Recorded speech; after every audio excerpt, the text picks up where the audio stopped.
उत्तर प्रदेश की रणभेरी बज चुकी है और तमाम जो सियासी दिग्गज हैं वो अपने अपने तलवार खींच चुके हैं। सियासी लड़ाई का ऐलान हो चुका है, बिसात बिछ गई है और कई ऐसी पार्टियां हैं जो अपनी अपनी रोटियां सेकने में लगी हैं। और इसी कड़ी में नाम आता है एमआईएम के चीफ असदुद्दीन ओवैसी का। हैदराबाद के भाईजान एक नया सियासी दांव इस वक्त उत्तर प्रदेश में चल रहे हैं और इस दांव को लेकर यहां सियासी हवा भी काफी गर्म हो गई है। असदुद्दीन ओवैसी ने भागीदारी परिवर्तन मोर्चा का ऐलान किया है और इसमें एक बड़ा दांव चल दिया। दांव ये कि उन्होंने ऐलान कर दिया कि अगर उनकी सरकार बनती है, उनके गठबंधन जो है वो सत्ता में आती है तो दो सीएम होंगे, एक नहीं दो सीएम। अब जरा सोचिए कि 2 सीएम की बात उन्होंने क्यों कही है। और देखिए, दोनों सीएम के पीछे उन्होंने यह भी बताया कि एक सीएम जो है वो दलित होगा और दूसरा जो है पिछड़ी जाति का यानी ओबीसी का होगा। इसके अलावा अगर सरकार उनकी बनती है तो यह भी ऐलान किया गया कि 3 डिप्टी सीएम होंगे। 3 डिप्टी सीएम में एक मुस्लिम समुदाय का होगा, 2 और कौन होंगे इसके बारे में जानकारी नहीं दी गई। तो यह दांव क्यों चला गया, 2 सीएम क्यों बनाने की बात कही गई, जरा इसके पीछे की हकीकत को भी टटोलने की कोशिश करते हैं। तो देखिए, उत्तर प्रदेश में सबसे बड़ी आबादी ओबीसी समुदाय की है, दलितों की है और ये सरकार बनाने में बेहद अहम योगदान भी देते हैं। जाहिर है अपनी सियासी जमीन उत्तर प्रदेश में तलाश रहे हैं असदुद्दीन ओवैसी, और जो फॉर्मूला उन्होंने बिहार में अपनाया था, सीमांचल के इलाके में अपनाया था, उसी फॉर्मूले के तहत वो अब उत्तर प्रदेश में अपनी सियासी ताकत को आंकने की कोशिश कर रहे हैं। अब एक तीर से 2 शिकार किया गया। 2 सीएम की बात कहकर उन्होंने उन समुदाय को न्योता दे दिया या फिर अपनी तरफ करने की कोशिश कर दी है जो सबसे बड़ी भागीदारी उत्तर प्रदेश के चुनाव में, विधानसभा चुनाव में निभाने वाले हैं, यानी ओबीसी समुदाय और दलित समुदाय। अब यह कहा जा रहा है कि इन दोनों जातियों को, यानी ओबीसी समुदाय के लोगों को और पिछड़ी यानी दलित जाति के लोगों को अपने पाले में करने के लिए ओवैसी ने दांव चला है।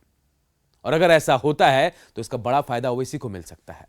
लेकिन सियासी जमीन तलाश ओवैसी को शायद पता नहीं कि बिहार की स्थिति, यानी बिहार के सीमांचल की स्थिति और उत्तर प्रदेश की स्थिति में बड़ा फर्क है। सीमांचल में जिन इलाकों में बिहार में उन्होंने चुनाव लड़ा था वो वैसे इलाके थे जहां 60 से 70% आबादी मुस्लिमों की थी। लेकिन उत्तर प्रदेश में सियासी समीकरण और जातिगत समीकरण थोड़े अलग है। यहां वो उन मोर्चों पर लड़ाई लड़ रहे हैं जहां मुस्लिमों की आबादी 30 से 40% है। जाहिर है अब उन्हें सहारे की यानी बैसाखी की जरूरत पड़ेगी और यह सहारा उनको मिलने वाला है ओबीसी समुदाय से और दलित समुदाय से। तो ये गठबंधन कर उन्होंने न्योता देने की कोशिश की उन लोगों की जो उनकी सरकार बनाने में मदद कर सकते हैं। और यहां भी देखिए, मुस्लिम कार्ड तो चल ही रहे हैं। और सबसे पहले पश्चिमी उत्तर प्रदेश की हम बात करें तो जहां सबसे ज्यादा मुस्लिम कैंडिडेट एमआईएम की तरफ से उतारे गए हैं। हालांकि यहां पर मुस्लिम कैंडिडेट को लेकर एक शंका यह भी है कि आरएलडी और सपा जो है यहां मुस्लिम कैंडिडेट को ज्यादा तवज्जो नहीं दे रही है, तो यहां हो सकता है उन्हें थोड़ा फायदा मिल सकता है, मुस्लिम वोट उनकी तरफ आ सकते हैं। लेकिन इसके अलावा भी कई ऐसे जगह हैं, कई ऐसे विधानसभा क्षेत्र हैं जहां दलितों का, ओबीसी जो समुदाय है उनकी अच्छी पकड़ है और बाबू सिंह कुशवाहा और मेश्राम जी की जो पार्टी है वो इन सब लोगों को लेकर चलने की बात करती रहती है।